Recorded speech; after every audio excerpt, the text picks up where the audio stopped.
نحمده ونصلي على رسوله الكريم اما بعد فاعوذ باللہ من الشیطان الرجیم بسم اللہ الرحمن الرحیم۔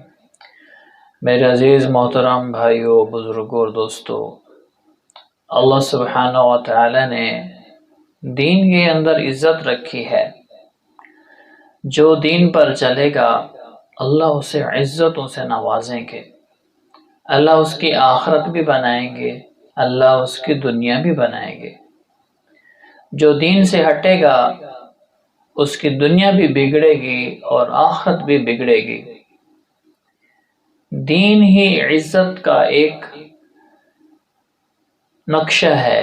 جو دین پر چلے گا وہ عزتوں کو پائے گا، جو دین سے ہٹے گا وہ ذلتوں کو پائے گا۔ ایک صحابی رسول ہیں، غلام تھے۔ ایک دفعہ بنو قریظہ کا ایک یہودی سلام بن جبیر شام گیا تجارت کا قافلہ لے کر۔ وہاں شام سے اس نے تجارت کی اور ایک غلام بک رہا تھا، اور نہ اس کی شکل و صورت اچھی تھی اور نہ اس میں کوئی ہنر نظر آ رہا تھا۔ تو اس کا مالک اس کو سستے داموں میں، بہت ہی کم مقدار میں، کم پیسے میں اس کو بیچ رہا تھا۔ سلام نے کہا کہ میں اس کو لے لیتا ہوں، انہوں نے لے لیا۔ جب وہ مدینہ پہنچا تو جو اس نے سامان لیا تھا وہ منٹوں میں بک گیا، اور پھر اس کو بیچنا چاہا تو یہ نہیں بکا۔ جو آتا اور دیکھتا اور کہتا کہ یہ تو نہ کوئی شکل ہے اس کی، نہ کوئی اس میں عقل آتا ہے، نظر آتا ہے، نہ کوئی ہنر نظر آتا ہے، اور یہ دیکھ کر وہ چلے جاتے۔ تو اسی طرح 15-20 دن ہو گئے، کوئی اس کو خریدتا نہیں تھا۔ غلام بیچارہ دھوپ پر کھڑا ہوتا تھا۔ ایک عورت آئی، اس نے دیکھا، اور اس کا مالک بھی تنگ تھا کہ بھائی میں نے لیا تو ہے، اب یہ میرے گلے کا کانٹا بن گیا، ایک اس طرح بک جائے۔ تو ایک عورت جس کا نام ثبیتہ تھا رضی اللہ تعالی عنہ، تو انہوں نے دیکھا عورت تو رحم دل نرم ہوتی ہے، رحم دل ہوتی ہے۔ انہوں نے دیکھا کہ غلام ہے، 15-20 دن ہو گئے، صبح سے اس کو دھوپ پہ کھڑا کرتا ہے، شام تک جو بھی آتا ہے بازار میں اس کو دیکھتا ہے، کوئی نہیں خریدتا۔ تو اس نے کہا سلام بن جبیر سے کہ اس کو بیچتے ہو؟ اس نے کہا ہاں بیچتا ہوں۔ اس نے کہا جتنے کا میں نے لیا ہے اتنا قیمت دے دو، آپ کی مہربانی ہوگی۔ انہوں نے کہا ٹھیک ہے۔ جتنے کا انہوں نے لیا تھا اتنی قیمت میں اس کو بیچ دیا۔ اب وہ عورت، اس نے کہا میں اس سے شادی تو نہیں کرتی کہ اس سے جو میری اولاد ہوگی تو ایسا نہ ہو کہ پھر میری بچوں سے کوئی آگے شادی نہ کرے۔ تو انہوں نے کہا کہ میں کنواری تھی، انہوں نے کہا چلو میں اس کو اپنا بیٹا بنا لیتی ہوں۔ اس کو حضرت سالم رضی اللہ تعالیٰ عنہ کو اپنا بیٹا بنا لیا۔ تو اسی طرح وہ جب اس کو محبت ملی، غذا ملی، اس کے جسم کے اندر نشو و نما پیدا ہوئی اور محبت ملی اور تربیت ملی تو اس پر رنگ چڑھ گیا۔ تو ایک صحابی ہیں حضرت حذیفہ رضی اللہ تعالیٰ عنہ، وہ شام کی طرف جا رہے ہوتے ہیں، مدینہ منورہ میں پڑاؤ ڈالتے ہیں۔ تو وہاں پر وہ واقعہ سنتے ہیں لوگوں سے کہ ایسے ایسے ایک عورت نے ایسے ایسے غلام کو خریدا، اور عورت بڑی رحم دل ہے، بڑی شفیق ہے، بڑی نیک ہے۔ تو ان کے دل میں محبت آ گئی کہ کتنی انسانیت والی بات ہے اس عورت کے اندر، کہ اس نے انسانیت کی خاطر اس کو لے لیا۔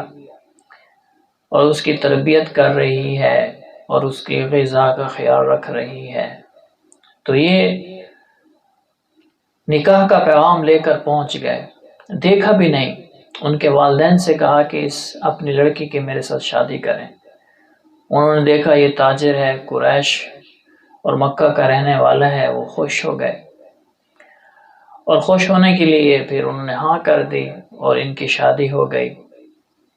اور یہ تجارت کا سفر کر کے واپس آیا تو مکہ چلا گیا اپنی بیوی کو لے کر مدینہ سے، اور جو غلام تھا وہ بھی ان کے ساتھ چلا گیا، اس کا غلام تھا اس عورت کا۔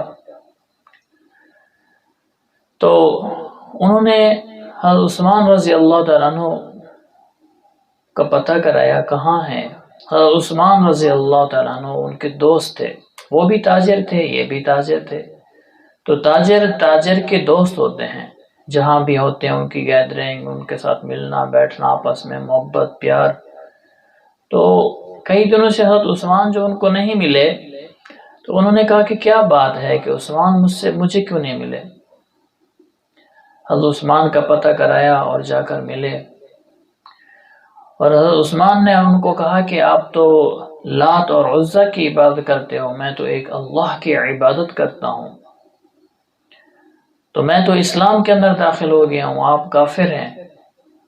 ان کو دعوت دی، اللہ کی طرف بلایا، اور انہوں نے کہا کہ اچھا مجھے بھی اللہ کے رسول کے پاس لے چلو۔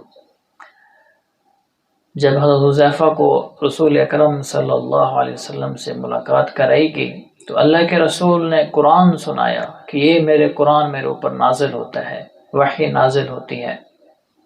حالانکہ اللہ کے رسول امی تھے، کسی سے پڑھنا لکھنا نہیں سیکھا تھا، اور اللہ کے رسول اور جب تلاوت کرتے تھے، اور قرآن کتنا مشکل ہے، ایک ایک لفظ کو یاد رکھنا، اور اس کے کتنے 30 پارے ہیں، کیونکہ اللہ نے اللہ کے رسول کے دل پر اتارا اور اس کا ترجمہ بھی سکھلایا، اس کی تفسیر بھی سکھلائی، اور فقہی مسائل بھی سکھلائے، سب کچھ۔ بعض دفعہ عرب پڑھے لکھے وہ بھی حیران ہو جاتے تھے کہ اتنا فصیح اور بلیغ، یہ عام انسان کا کلام نہیں ہے، واقعی یہ اللہ کا کلام ہے، انسانوں کے پاس میں ہے ہی نہیں۔ اور اللہ کا بھی چیلنج ہے کہ اس جیسی ایک سورت لے کر آؤ، اس جیسی ایک آیت لے کر آؤ، نہیں لا سکتے۔ انہوں نے قرآن کو سنا، حضرت حذیفہ رضی اللہ تعالیٰ عنہ انہوں نے اسلام قبول کر لیا۔ گھر گئے، گھر بیوی سے ملے، بیوی نے کہا کہ آپ کے چہرے پر میں ایسا نور دیکھ رہی ہوں جو آج سے پہلے نہیں دیکھا، کیا بات ہے؟ اس نے کہا میں نے اسلام قبول کر لیا ہے۔ اچھا، اس نے کہا اس اسلام کا مجھے بھی بتاؤ۔ جب ان کو بتایا، وہ صحابیہ انہوں نے بھی وہ بھی اسلام کے اندر داخل ہو گئی، مسلمان ہو گئی، اور اللہ کے رسول صلی اللہ علیہ وسلم کی مجلس میں گئی، اور اللہ کے رسول نے فضائل سنائے کہ اپنے غلاموں کو آزاد کرو، اس کی اتنی اتنی نیکیاں ہیں، کسی مسلمان، کسی جاندار کو، کسی انسان کو کیوں غلام بناتے ہو؟ یہ اللہ کے رسول صلی اللہ علیہ وسلم نے محنت کی، ورنہ انسانوں کے غلام ہوا کرتے تھے، انسانوں کے ساری زندگی کے لیے غلام ہوا کرتے تھے، ان کی خدمتیں کرتے، ان کے کام کاج کرتے۔ تو یہ اللہ کے حبیب صلی اللہ علیہ وسلم نے یہ اعلان فرمایا تھا اور تبلیغ فرمائی تھی کہ غلاموں کو آزاد کرو، اس کے اللہ نے اتنا بڑا اجر رکھا ہے۔ اس صحابیہ نے سنا اور حضرت سالم سے فرماتی ہیں کہ میں نے تجھے آزاد کر دیا، میں نے اس کے فضائل سنے کہ اتنا بڑا درجہ ملتا ہے۔ تو اس حضرت سالم فرماتے ہیں میں نے کہا میں اب کہاں جاؤں گا؟ تو حضرت حذیفہ رضی اللہ تعالیٰ عنہ فرماتے ہیں کہ میں آپ کو اپنا منہ بولا بیٹا بناتا ہوں۔ حضرت حذیفہ نے ان کو اپنا منہ بولا بیٹا بنا لیا، اور انہوں نے منہ بیٹا، اور صحابیہ نے منہ بولا بیٹا بنا لیا، اور ان کا نام سالم بن حذیفہ رکھا گیا۔ اور وہ اللہ کے رسول صلی اللہ علیہ وسلم کی مجلس میں جاتے، قرآن سنتے اور اس کو یاد کرتے، اور بہت سارا ذخیرہ انہوں نے یاد کر لیا قرآن پاک کا۔ جب کافروں نے تنگ کیا، مشرک لوگوں نے، مکہ کے مشرکین نے، جو پہلی ہجرت مدینہ کی طرف ہوئی تو حضرت سالم بھی ان کے ساتھ چلے گئے مدینہ۔ جب مدینہ پہنچے تو آپس میں مشورہ ہوا کہ کس کو امام بنایا جائے۔ تو سب سے زیادہ قرآن اس وقت ان لوگوں میں حضرت سالم رضی اللہ تعالیٰ عنہ کو آتا تھا، تو ان کو امام بنایا گیا۔ اللہ اکبر! کہاں غلام، کہاں وہ مسلمانوں کا امام بن گیا۔ اللہ اکبر! اور کتابوں میں لکھا ہے کہ بعض دفعہ حضرت عمر بن خطاب بھی ان کے پیچھے نماز پڑھتے تھے۔ حضرت عمر بن خطاب بھی، اور جو ان کا پہلا والا آقا تھا سلام بن جبیر یہودی، تو وہ مسلمانوں سے ملنے آیا اور پوچھا کہ دیکھا کہ یہ تو سالم ہے جو میرا غلام تھا، اب یہ مسلمانوں کا امام بن گیا۔ اللہ اکبر! تو اس نے لوگوں سے کہا کہ یہ تو غلام تھا، آپ نے اس کو امام کیوں بنا دیا؟ تو انہوں نے کہا کہ ہم میں سے یہ سب سے بہتر ہے، اس لیے کہ اس کو قرآن آتا ہے، اس لیے یہ قرآن والا ہے، یہ ہم میں سب میں سے یہ بہتر ہے۔ تو دین کے اندر عزت ہے، دین کے اندر عزت ہے، اللہ کی قسم دین کے اندر عزت ہے۔ اگر لاکھوں غلام تھے، دین پر نہیں لگے، ان غلاموں کو کوئی نہیں جانتا تھا، لیکن یہ غلام دین پر لگا، اللہ نے چمکا دیا، اللہ نے چمکا دیا، اللہ نے امام بنا دیا، سبحان اللہ، صحابی رسول بنا دیا۔ وَكُلًّا وَعَدَ اللَّهُ الْحُسْنَى، اللہ نے صحابہ کے لیے جنت کا فیصلہ فرما لیا، رضی اللہ عنہم ورضوا عنہ، میں ان سے راضی ہو گیا۔ یہ کہاں ملا؟ یہ دین پر چلنے سے ملا، دین پر چلنے سے ملا، دین کے اندر عزت ہے۔ آج لوگ بے دینی پر چل رہے ہیں اور کہتے ہیں کہ ہم عزت والے بن جائیں، اللہ کی قسم ایسا نہیں ہو سکتا۔ دین پر چلیں گے، اللہ دنیا بھی بنائیں گے، آخرت بھی بنائیں گے۔